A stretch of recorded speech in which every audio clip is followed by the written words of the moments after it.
এই তো সুযোগ। আমার মা আর বোন রান্না করতেছে। হাই হাই মা, তোমরা সব কি করতেছো? বাড়িতে কাজের মেয়ে থাকে, তোমরা কেন রান্না করতেছো? কাজের মেয়ে কোথায় পেলি? সবসময় তো আমি আর মাহি রান্না করি। আরে মা, যে মেয়েটাকে তোমরা আশ্রয় দিছো সেই মেয়েটাই তো কাজের মেয়ে। ভাইয়া মাহি আপু আমাদের গেস্ট হয়, সে আমাদের বাসায় কাজের মেয়ে না। অবশ্যই সে কাজের মেয়ে। আমরা তাকে চিনি না, জানি না, কোত্থেকে উড়ে এসে জুড়ে বসছে আমাদের বাসায়। আমার বাপের টাকা সে বসে বসে খাবে, সেটা আমি হইতে দিব না। এই বাসায় থাকতে হলে তাকে কাজ করে খাইতে হবে। মিতু, এই মিতু, কোথায় তুই? বেরিয়ে আয় শয়তান। ভাই আমাকে ডেকেছেন? এই খবরটা তুই আমাকে ভাইয়া বলবি না। তুই এই বাসায় থাকতে আমার মা আর বোন কেন রান্না করতেছিস? এখন থেকে আমার মা আর বোন যাতে রান্না করে না ঢুকে, সব রান্না তুই করবি। আর যদি দেখি যে তুই রান্না করিস নাই, তাহলে একদম লাঠি মেরে বাসা থেকে বের করে দিব। আমার মা আর বোন শুধু আরাম করবে। কি ব্যাপার, তোমরা হাসতেছো কেন? তুই যোকে রান্না করতে বলেছিস, আজকে সব রান্না ওই করেছে, বুঝলি?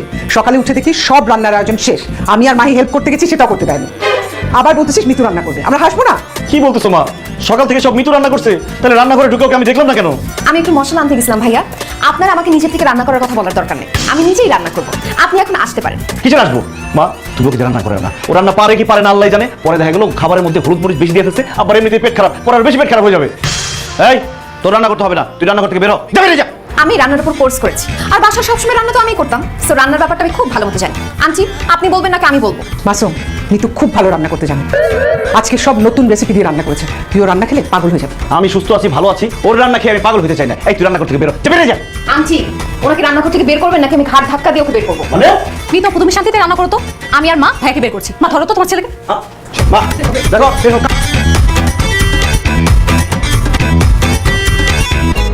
এইভাবেই হোক এই খাবার নষ্ট করতে হবে, যাতে আব্বা আম্মা ঘর ধাক্কা দিয়ে আমি তোকে বাস থেকে বার করতে।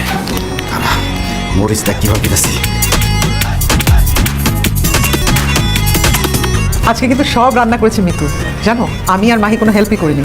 মেয়েটা যে কি ভালো রাঁধতে জানে, দেখো দেখি মনে হচ্ছিল অনেক মজা হবে। হ্যাঁ, আমার তো ঘ্রাণ শুকেই মনে হচ্ছে যে আজকে অনেক বেশি খাবো। আমাকে বেশি করে দাও, আমি কিন্তু বেশি খাবো আজকে।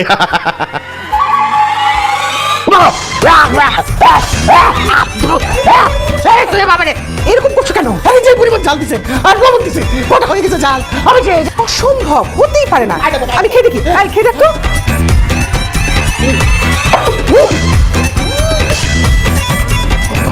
বাবা, আমি আগেই বলছিলাম এইসব মেয়েরা যা করে সব লোক দেখানো।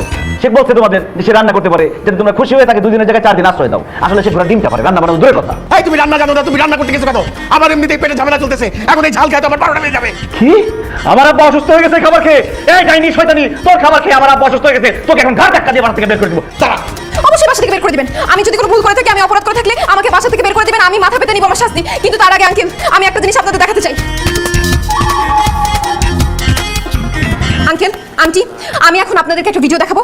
এই ভিডিও দেখার পরে আপনি যে শাস্তি দিবেন আমি সেটাই মাথা পেতে নেব। এই দেখেন। কি ভিডিও দেখি? এটা আমার ভিডিও। জন্য আমি মোবাইল অন করে ভিডিও অন করে রেখে দিচ্ছি। আঙ্কেল, আপনি তো দেখলেন আপনার অসুস্থ শরীরটাকে আরো অসুস্থ করার জন্য কে দায়ী। এখন আপনি দেখেন আপনি কি শাস্তি দিবেন।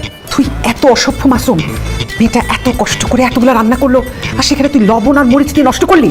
মা, আমি তো পেট খারাপ করার জন্য লবণ মরিচ দিই না। আমি ভাবছি কি খাবারে লবণ আর মরিচ একটু কম হয়েছে, তাই একটু বাড়াই দিয়েছিলাম। তাই একে কি শাস্তি দেওয়া যায় বলো তো? এর শাস্তি একটাই, এই যে খাবারের মধ্যে লবণ আর মরিচ মিলেছে সেই খাবার ওর খাইতে হবে। এই দাও ওরে, বেশি করে দাও। খা তুই, খা। আমি পাগল নাকি? এই খা, খাবারটা না খাইলে তোরে আমি ইস্তা খাইছি।